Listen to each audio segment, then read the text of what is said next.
These guys have worked with everybody from Benny the Butcher, Joel Santana, The Locks.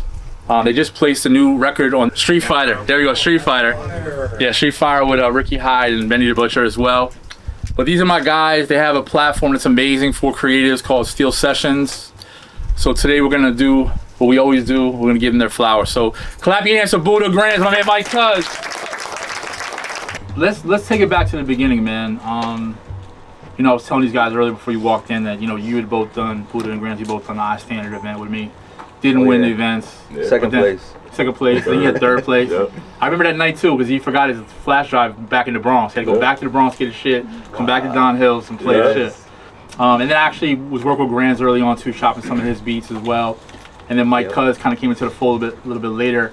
I was at some of them battles. You were at some of them. When I first came to the city, I used to go to the battles with Omen and with Ariel, because I used to be judging. And then I used to see these guys, and we met at Stadium Red, and the rest is history. So. Let's talk about that initial connection between y'all and then how this whole formed the Steel Sessions. Okay. I mean, we met Mike. Go ahead. Okay, you go first. Between me and Buddha, or all three of us? How did you guys meet first, and then how did Mike get into the chronology? Mix? All right. Well, we met at school at IAR back in 2005. Yep. And we went to the same class. We found out that we both smoked, and that was like the bond right there. It's always a common denominator, right? You smoke? Oh, I smoke. Okay. Yeah. Shout out to Mary Jane. Oh yeah. You know what I mean? She brought us together. I was like, yo, let me sit next to the smartest guy in class. Don't let him be, humble about it. And it happened to work out. At the time, I was introduced to MPC 2000 XL Grant, right? Yep. The 2000 XL. And Grands actually sold me my first piece of equipment, like hardware, and came to the crib, showed me how to like actually operate the 2000, and like our first, I want to say like our first 17, 18 tracks that we like learned. Well, he was already making beats, but he actually like showed me like, yo, this is how you format a beat. This is where you put the drums at, and like literally from a novice level, you know what I'm saying? Like showing me the ropes, and we just started creating beats. And then our first beat tape, I actually linked with my boy Smitty at the time, who was managing Fred the Godson. And we linked with one of my friends who I actually went to high school with. His name is Jay Johnson. He was working with James Cruz at the time. Okay. And they was at G-Unit. So our first, this is at the time he was burning beat CDs. Write them on a Sharpie. Gave him the CD, and the rest was history. We had our first placement with 50 Cent, Paper Chaser. Yeah. And what else? Like that hyped us up. Yeah, that got us going crazy. That was during like 50 yeah, era. Like, Yeah, that was a good era. Yeah, like he was going crazy. So we was like, oh shit, we're producers now. So let's get to work. And we just continued working with him. We dropped a couple records, All About Dough, and then from there we caught a run with Banks, where we was just like developing our sound at the same time, working with Banks and G-Unit. We was working with Fred the Godson, developing his sound. So rest in peace to my brother, my twin, Bronx legend, hip hop legend, and we was like focused on creating dope street music. Yeah. And amazingly, it was fun. We was developing our sound while he was developing his, and at the same time, simultaneously, we was placing records with veterans as well. So it was a dope synergy, and we continued. And then we landed a situation with Fuse TV. Shout out to Drew Archer, and we had the first docu-series on the internet by Fuse TV called the DocuTape, and we ended up filming a couple episodes for that. This was 2012, right? Yeah. We ended up filming a couple episodes for that, and this is like right after we had our first album placement with Lloyd Banks. Shout out to Blizz. We did a track called P's and Q's. That was on Banks' album, Hunger for More 2, which we met another I-Standard alumni by the name of Cardiac. And I want to say 2012, we started filming the episodes for the DocuTape at Stadium Red. And as soon as we get there, who do we see? My boy Mike Cuz working in the studio. And Yeah, I mean, shit, that was 2012. That studio was on 25th and Park, or 125th and Park by the train. It was the studio that Just Blaze moved into after Baseline closed. And I had just come to the city. I'm not from New York. I'm from Connecticut originally. I had just come to the city in 2010. I was trying to find where I was gonna get my stripes at, you know what I mean? So I went and I was kind of tapping in with a lot of different studios, going in. I would call them, I would ask for an informational interview, and I would go in and I would just vibe check, you know what I mean? Like, do I want to be here? Do I feel like I'm going to be able to learn what I got to learn here? So I like kind of did a circuit with all the studios, and I decided to stay at this spot, Stadium. And that's really where I got to like get on a lot of really, really big records and start to really cut my teeth and learn the ropes and really get in the mix with the industry stuff for real and people in the field. And then yeah, Buddha and Grants came in for a shoot one day, and we just met on some professional shit, but then we were like, yo, let's exchange contact. And honestly, this is before shit got like super mixy. Like, you wasn't necessarily like, it's not like now where it's like, yo, what's your gram, what's your email, what's your number, like where do you live, you know what I mean? Like back, but we tapped in back then very casually, but that we never lost contact after that. We was just always keeping in touch, linking up, cooking, you know, just keeping it going. And then we just, once we peeped that it was kind of a trend, you know, that we were really like liking the synergy, then we started to have bigger conversations about stuff like steel sessions and other ways that we wanted to expand what we were doing. So, and then that took a while too to put together. From when the conversation started to when we actually had the first steel sessions was literally years. Because 10 years. Yeah. So it's, first steel session we didn't was give like up. 2017. Oh, wow. 2017, Yeah. It was crazy. 2013 we started working with Dave, but prior to me and Grants meeting in school, I interned at Rough Riders for like 3 years in 2002. He was interning at Trackmasters. Def Jam. At Def Jam. And Wayno was at Rockefeller, so we was all in the same building. Yeah. Didn't even know that. Then we met at school, and then, you know, obviously through us networking and building, we ended up all coming and working together. Also, too, just for the record, Mike Cuz kind of started off as an engineer for the most part. I think in terms of what he did. actually, is the opposite. Because I came into the studio only making beats. Like, I could only make beats at that time. And truthfully, that was all I was interested in doing. But I learned quick that I wasn't going to get into any of, like, the reason I was at the studio was because I wanted to start getting into sessions. You know what I'm saying? I wanted to start being in the room, in sessions. And I peeped very quick that, like, all the interns made beats. Like, everybody had beats. And then you got a studio with Just Blaze in there.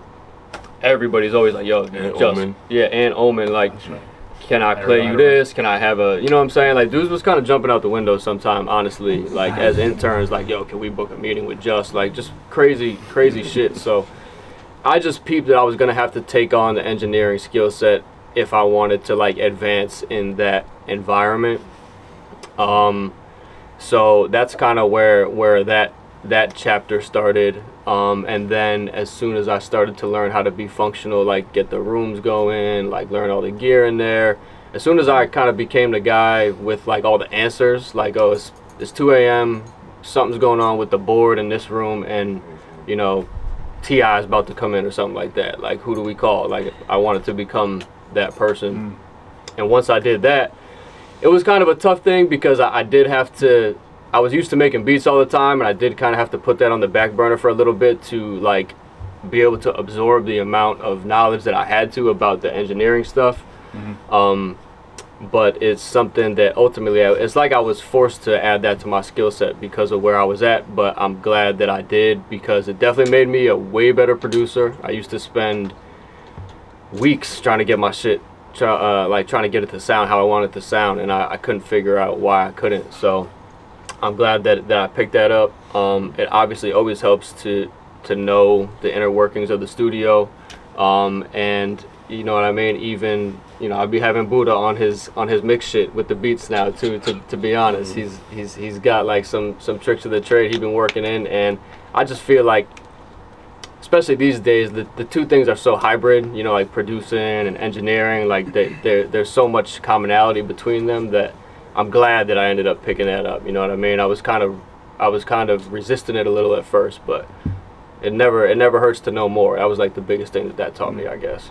Yeah, I mean, the segue I was going to go into too is that he's got immense credits with, like, as an engineer. Yeah. Many of your favorite artists. That was, I mean, when I was at Stadium, bro, I worked on Take Care, I worked on Born Sinner, I worked on the MMG album that came out back then. I forget the one with the, just did the intro. I worked on that Slaughterhouse album that never came out. I got that on a hard drive somewhere. But that's another thing too. I've been waiting on that. Name your price.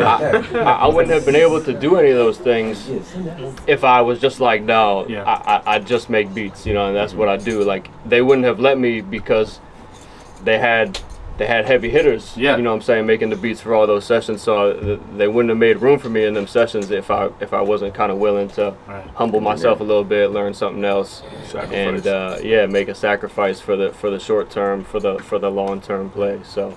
But it's interesting because you guys have all had somewhat of an internship experience as well. 100%. Oh, yeah. I think a lot of the music industry is built on the back of the intern that's believed in himself and stuck around. You know what I'm saying? Like, a lot of times, you get into rooms and you're like, oh, I gotta work for free, I gotta go clean the bathroom, I gotta go do that. But then again, you somehow outweigh the pros and cons, and you can put yourself in great spaces. You know what I'm saying? I'm sure you guys have benefited from that. At the time, you might think you're bugging, or the person asking you to do certain things.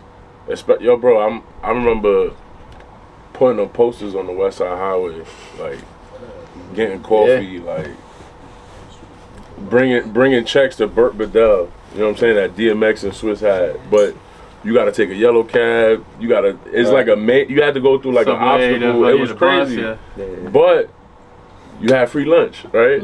Certain things, but then you had access to the studio or the roster or understanding, getting to learn the administrative part that like I didn't know years later. I'm gonna end up using the information that I learned during the internship, and you build relationships. This shit is high school with money, bro. Yeah. So the people that you intern with end up becoming executives, and I think that's a lost art in some form because I work in studios now, and it's not coming at the youth, but it's like sometimes interns want to just jump from point A to Z, and feel like they're too good to do certain things that even doesn't pertain to the music aspect.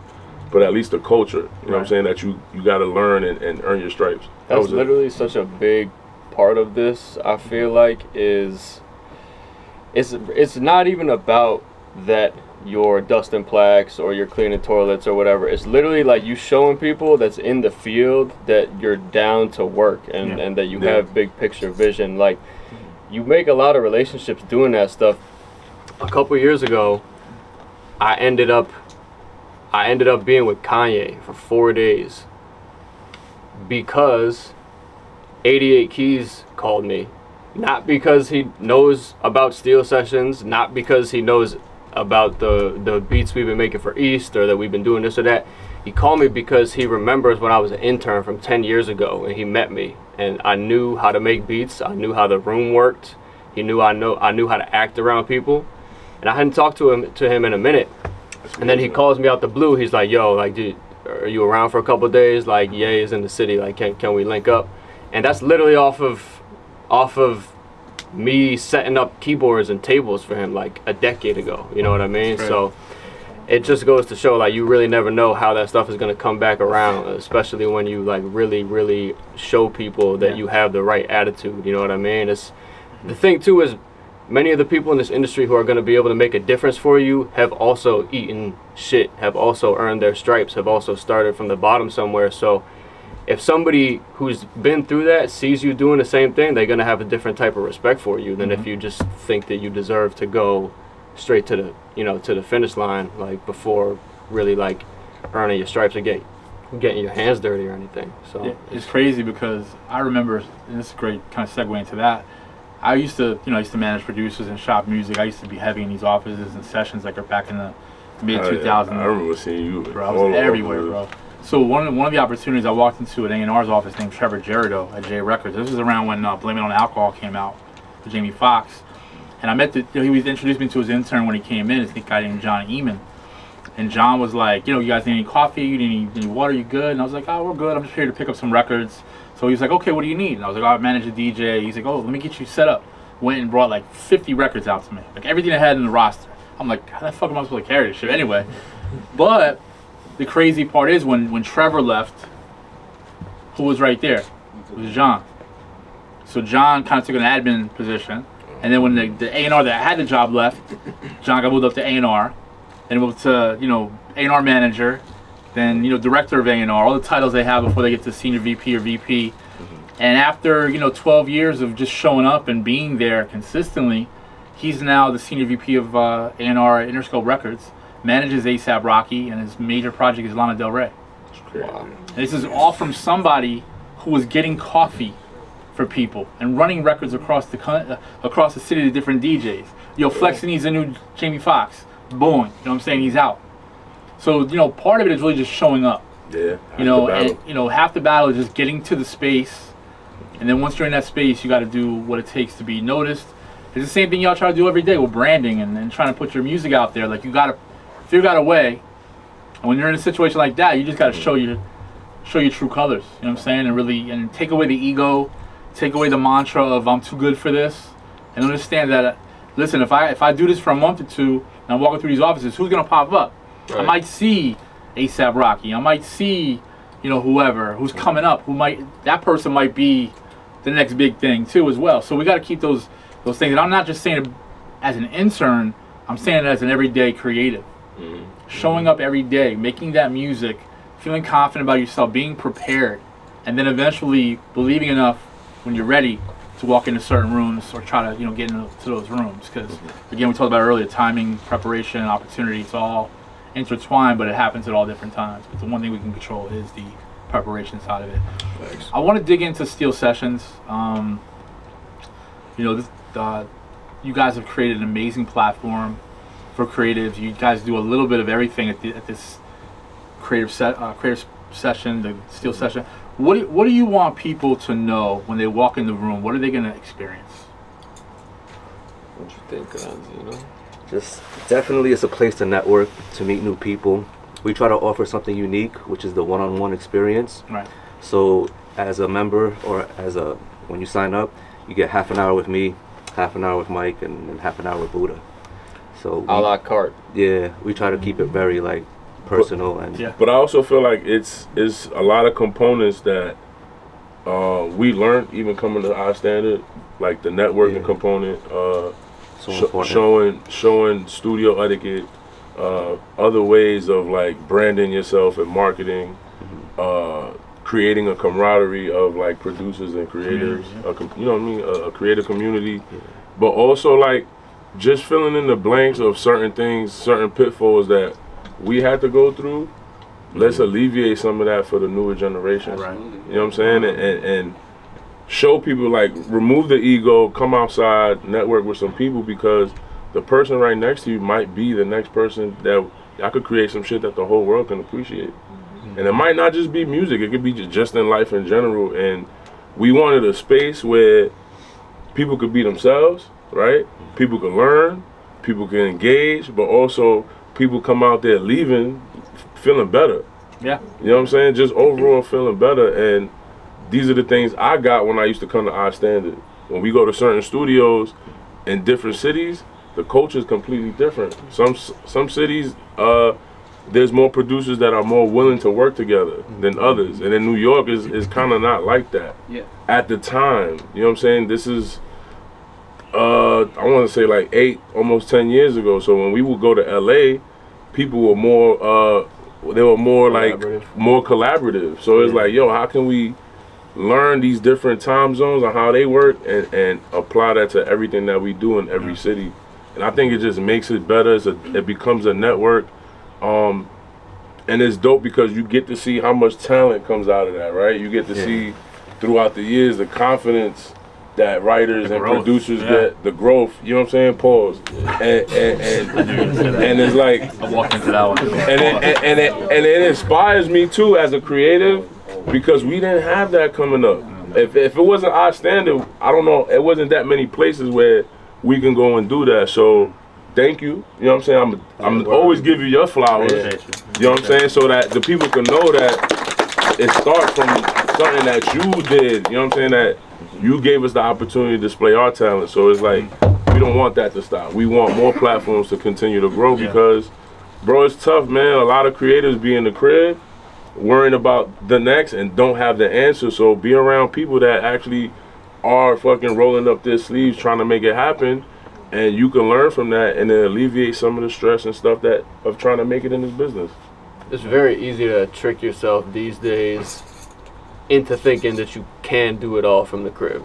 Because like on a technical level, yeah, you could connect with the whole world from your crib. Like we know that, but it's just a lot of unspoken, really beneficial stuff that comes with, like Buddha said, like getting outside, you know, putting yourself in situations that you don't necessarily like, that you might not necessarily be at, or maybe you're a little uncomfortable, or maybe you gotta get out your comfort zone a little bit. Right. Those are the situations that always flip into the best results. You know what I mean? And it's just, when we was young, it was obvious that you couldn't just stay in the crib. You know what I'm saying? Because I'm still young. Exactly. when we was younger,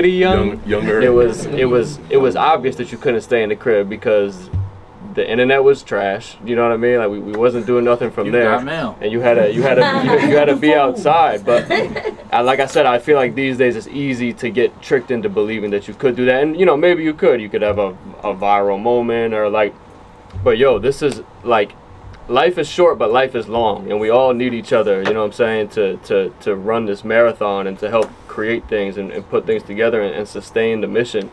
And I feel like that is one of the most important parts of getting outside. And one of my most favorite parts of Steel Sessions, it's like the way how lots of people come through and they kind of start to like splinter off into their own little cliques sometimes, where it's like, oh, these guys is a production duo now, or like these guys are a producer artist duo now, or these guys are a rap group, or now this guy and this singer are gonna do an EP. Like, it's all that type of stuff that I love to see that happens through Steel Sessions. And I think most importantly, you come back home inspired to work. You know what I'm saying? I think a couple hours out your day, we kind of spend that frivolously doing other stuff. So it's like, why not? Yeah. Well, I was telling these guys earlier, it's like, you know, you come to a weekend like this, or, you know, come to Steel Sessions, and it's like you don't want to leave. You know what I'm saying? Like, it's almost like you're leaving your friends after, you know, some of these guys, like nobody, like I would say maybe like, there's maybe a few connections from different camps in here, but 25 to 30 of these people are brand new, never did the event before. So just to have that new energy in the room, the new creatives in the room, I think is going to bring a lot of energy, and you don't want to leave. Like, I know when I came out to Connecticut, I spoke I think at one of the Steel Sessions, and I sat in on a bunch of the sessions, and one of the things that I really appreciate, and I've known these guys for a while, but the one thing I always appreciated was the fact that you guys never switched up. You know what I'm saying? Not even saying like on a Hollywood level, but just even on a musical level. Like, you know, back when they first started making like New York hip hop wasn't really popping, you know, but these guys didn't waver. You know, now they're working with Benny. They got Dave, you know, under their arm for years. The Locks, like they're still able to do what they love to do, create how they want to create, and not have to worry about what the industry kind of dictates or says what they're doing. How do you guys maintain that when there's just so many other opportunities out there? What's the courage level like of you guys staying in that one lane and you know, giving it your own swag, obviously? Right. I wouldn't. Well, it's creating what we like. Creating from the heart, bro. That's what I was about to say. Like what we want to hear. And I feel like other people that do the same exact thing, creating from the soul, creating from the heart, they don't look at genre, sounds, or boundaries. And it's crazy because a lot of people don't know we worked with Offset, we worked with Skilla Baby, and a bunch of trap artists, bunch of R&B artists, Sauce Walker, and it's always been the same approach. Just do stuff that feels good. Don't go into the studio, I have to make a bounce joint, or I gotta make a club joint. Nah, just make something that feels good. The name of the game is creating that catalog, so no matter what you have something for everybody. Stocked up. Yeah, so Yeah, just creating from the heart, man. I think that's the best. That's the best medicine for that. Let's talk a little bit about the success stories from Steel Sessions. You guys have had a lot of producers you've worked with, and you've given them credit on the projects they work with just as much as if it was you guys doing it. How does that happen? You guys create other sessions, or are you just sending music in, or are you reaching out to producers you like that came out to the camp? Like, how do you guys work that out? I think it's various ways. Actual people we've invested in throughout the years, producers that we built. I mean, it really does happen a lot of ways because obviously the guys that's kind of in the community, they pull up on us to cook, and then we obviously add those beats to the rotation when we playing them for artists, and a lot of stuff comes together that way. Also, actual attendees. Yeah, like attendees.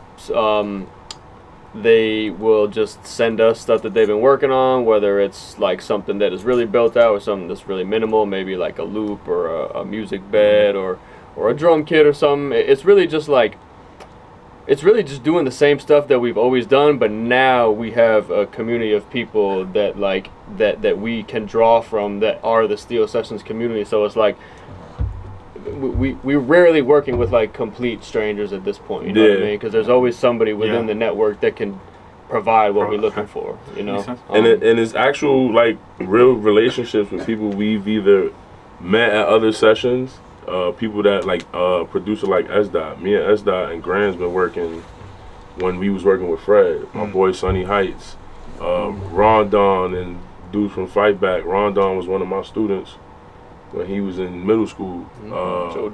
JoJo Beats, Burns Beats, Flames Emoji. We met through your platform. So it's all on the person, but also James World, of course, a new addition. So it's like it's just all how you gel with people and being an open book on just being creative, trying to make dope music. Grans, what's one thing that you really take away from the Steel Sessions when you after you've listened to all this music and you're like, a lot going on? What do you personally take away from it? What makes you excited when it's all said and done? I just love seeing producers that are like first time attendees, like later on get placements, later on meet other artists, other producers and do big things. Like we had Dunk Rock early. Steel Dunk Rock was at the one that you spoke at actually. In Connecticut. Dunk came through I Standard too. That was crazy. It's crazy. And I Standard is seeing that creative space. So for the people that don't know, the more I Standard. It's an evolution. But it's also like, if you really have your antennas up, a lot of these attendees, you can kind of see them coming out of their shell, like as we're in the midst of the event, and like I know that's a really gratifying feeling too, because I was definitely very shy when I was much younger, you know what I mean, especially when it comes to putting your art on display. So it always feels good to see somebody kind of shake that off a little bit, you know what I mean, and really show that they're in a place where they feel comfortable, you know what I mean, and it's communal and a safe space. So it's everything about it. And to go along with what you're saying, we remember what it feels like to get the first placement and to build with artists and all that. So just to even assist or be a part of that for some of these producers is like, why not, bro? We remember we had to earn that, you know what I'm saying? So to be a part or to help assist that's a beautiful thing, because then they'll do that for the next person. Y'all stop being some guys up here, man. Last question. Unfortunately, we're not gonna have enough time to do a Q&A, but these guys they work upstairs at engine room, so you'll see them all weekend. They'll be in and out as well. But what's next for Steel Sessions? Where do you want to see this thing grow to? Because obviously you guys elevate every time you do it. You guys have been doing a Soho House, doing different conversations at different colleges. Like, you guys are starting to expand it out a little bit more. What's the next step? Well, Steel Sessions is a label now. It's a label now. Right. At Monarch. We have a project coming out with Harvard University in 1,000 Words. A lot of the dope hip hop underground artists we collaborated with. Mob Cut. Yep. Amazing, like FNF, a bunch of artists on there. We went up to Harvard University. We got with the arts program, the art department, and they shot a documentary. We did the album, and that's gonna be a series that we want to do, whether if it's Ivy League colleges, or different colleges, just for the 50th anniversary of hip hop. Just showcase new artists in different sections of the country, but also figure out educational bed for it. You know what I'm saying? And document that and give new artists and new producers the opportunity to come out.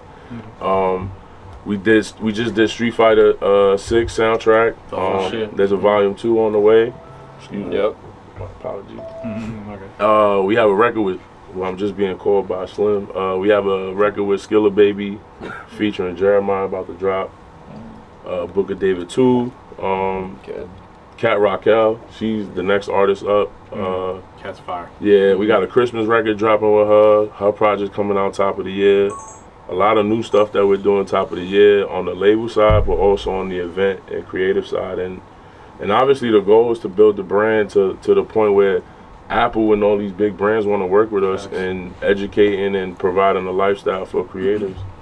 And you know, until we like in these stadiums and in these Apple stores getting this and just building, along with technology, of course, right? Like figuring out ways to brand ourselves and just creating for producers and creators out there. That's it. Mike, one last question for you. Give these guys a little gem on being a producer and an engineer at the same time and how they can utilize that to the best of their abilities. I definitely encourage it, but you just have to be mindful of it's okay. So it's a very, very important skill set to have, but it's also a skill set that, like, if a lot of people know you have it, everybody's gonna try to, like, come, can you do this for me? Can you do this for me? Can you do this for me? You will very easily end up like having no time left for yourself if you don't learn to like temper that. It's a good thing to be in demand, you know what I mean? Like, and it makes you more magnetic to the things that you want to be doing, so you can be like more selective in that way. But just as to be mindful, I mean, honestly, anybody who does more than one thing, you just have to be mindful of your time, because it can be very easy to just like get caught up in the and just like just the chaining of this project to the next project to the next project, and then before you know it, it might be some stuff that you got to get done for yourself or your team or something like that, and it'll be like, damn, I've been helping everybody out, you know what I'm saying, like for months and stuff like that. But just find the balance, you know what I mean, and lean into it, you know what I mean. I know what it's like to kind of be in a position where, like, sometimes you don't necessarily want to let everybody know that you could do all that, because then it's gonna land you in a chair for 10 hours. It